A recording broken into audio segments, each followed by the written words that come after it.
Hey everybody, I'm Erica Carlson with BRIX Real Estate, and I'm bringing you the Wright County market update for this week. And I have a few interesting changes this week that I'd like to share with you. So I'm going to pop that up on my screen.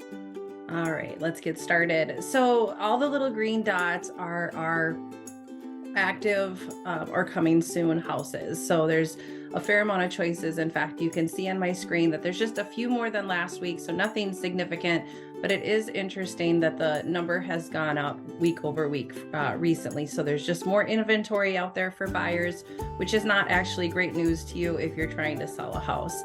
Notice the ones with no contingencies is below last week, which is means that if you're actually shopping, you might not feel that at all, even though we can see that these numbers just aren't significant enough to change anything for you. Few less in TNAS, which means they're just pulled off the market temporarily. We've noticed since I've started doing these videos, there's always about 20 that are in that status, which means they could come back on the market or they are going to move over to pending.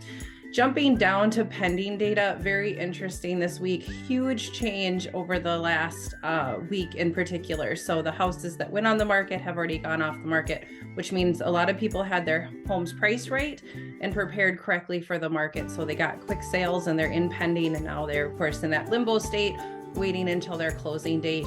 And then lastly, you'll notice the closing data went down over last week. So it means just a lot of them are hanging there in that pending status. We'll see that closed data come soon. So when I'm pulling closed data, I'm looking at the last 30 days and doing this week over week. It kind of helps us see some, patterns of like which way the market is shifting. So good news for buyers, there's more houses out there. And again, those green dots represent what you're shopping for. So you can kind of see the areas that are, going to have more choice. And it's no surprise that they're closer to the city, or at least not to me. So the other interesting data I like to pull is from 250 to 500K range, because it's kind of an average price point. Again, we're only looking at Wright County in this moment. Very interesting change that we had an increase in showing activity this week. And I don't really have any logic that I can share with you why it would be up so much more over last week. Hennepin County Hennepin County dipped down, and I saw that consistently no matter how I pulled the data. The Metro pulled back and Wright County pulled up. And I don't know if that's because there was more selection. So what was out there maybe appealed to people that were sitting on the sidelines, and, something grabbed their attention and they went out there.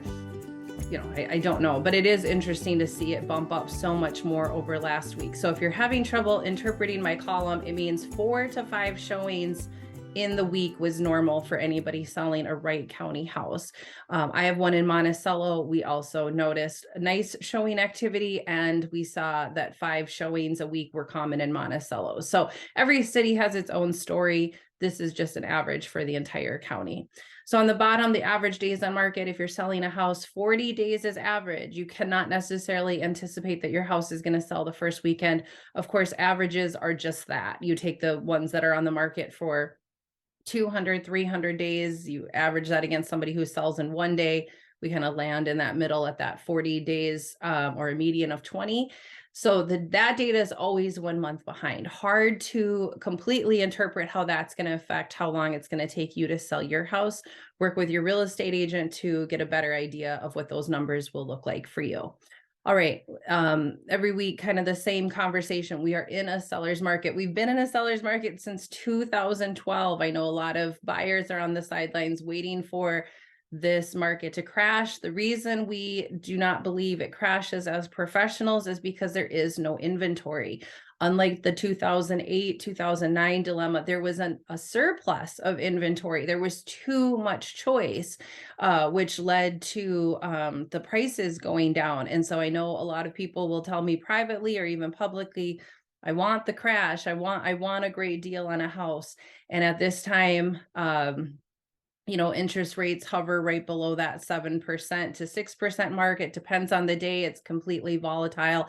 You can have hour-to-hour changes on interest rates. So when you're shopping for a loan officer, a lender, make sure you are doing an apples to apples comparison as there are ways for them to build in your bid, if we'll call it your estimate, where they can tuck numbers in one section so it makes it look like their interest rate is better when really it's the same because there's charges somewhere else and it kind of all equals out the same, or it could even be more expensive. So please do your due diligence when you're shopping for lenders.